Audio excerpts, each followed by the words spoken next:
उसका भाग मैं भी बनूं।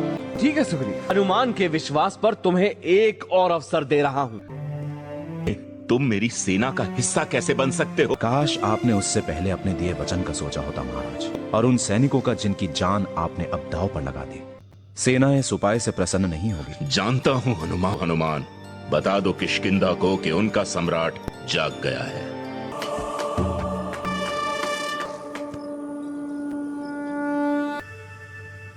कब से देख रही हूँ महाराज, यूं खोए खोए। कुछ है जो मुझे अंदर ही अंदर कुरेद रहा है। वाली के वध की जिम्मेदारी किसी और को सौंपने का पश्चात आपको लगता है कि उसे मारना आपका कर्तव्य था। इसमें आप नाकाम हुए हैं। आइए मेरे साथ। नाकामयाबी का अंजाम कभी भी इतना आबाद ना उज्जवल नहीं होता है। आपकी वजह से किष्किंधा एक जालिम की जकड़ से निकल फिर गर्व से सर उठाकर जी रही है, और ये आपकी हार नहीं, आपकी जीत है जो हमें फिर से एक साथ ले आई है। आज फिर तुमने मेरी अंधेरी सोच को रोशन कर दिया। आगे का रास्ता अब मुझे साफ दिख रहा है।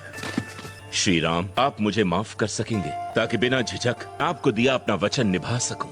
मित्रों में कभी क्षमा मांगने देने की प्रथा नहीं होती। मेरे सैनिकों, ये श्री राम हैं, दशरथ के पुत्र।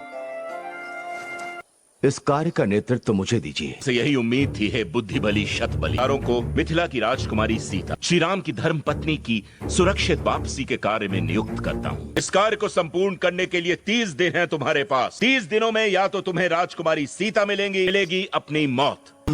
स्वीकार है?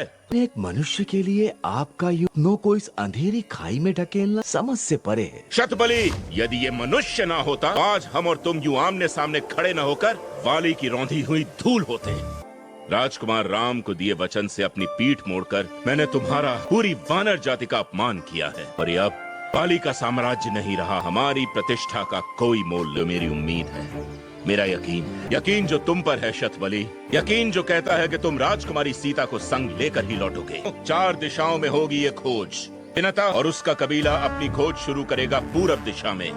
तुम और तुम्हारे साथी जाएंगे पश्चिम की ओर। क्षण का हवाला मैं करता हूँ तुम्हें हनुमान। आपके आदेश से मुंह मोड़ नहीं सकता महाराज, लेकिन केवल एक सैनिक बनना चाहता हूँ। नहीं हनुमान, तुम्हारी जगह सबसे आगे है। मुझे विश्वास है हनुमान पर। अंगद, इस कार्य का नेतृत्व अंगद को सौंपा जाए महाराज। अंगद से तो ये है तुम्हारा नया खेल? खेल?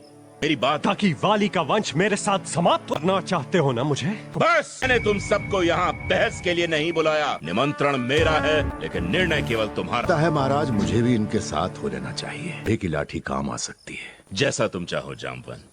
जाओ, तीनों लोगों का कोना कोना छान मारो। महाराज, कहो मित्र।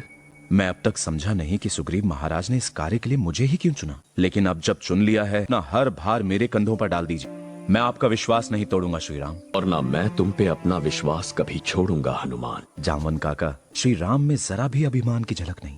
क्यों? शायद उनमें इतनी सूझ है कि अभिमान को अहंकार में बदलने में देर नहीं लगती। इनके आने से केवल मैं नहीं बदला हूँ, शायद मेरा पूरा संसार बदल गया। एक बार फिर सोच लो, आगे सफर बड़ा लंबा है और कठिन भी। कहीं इस उम्र में लेने के देने न पड़ जाए। संभल के काका, आना जोश की उम्र नहीं होती, पर हड्डियों की तो होती है। घबराओ मत, इतना पता है मुझे। तो वो भी पता है जो किसी को नहीं पता, वो कि सूरज का स्वाद कुछ कुछ पके आम जैसा होता है। पकने का तो पता नहीं, पर आपका दिमाग सफर बड़ा भारी पड़ेगा हमें। सफर तो अभी अभी शुरू हुआ है।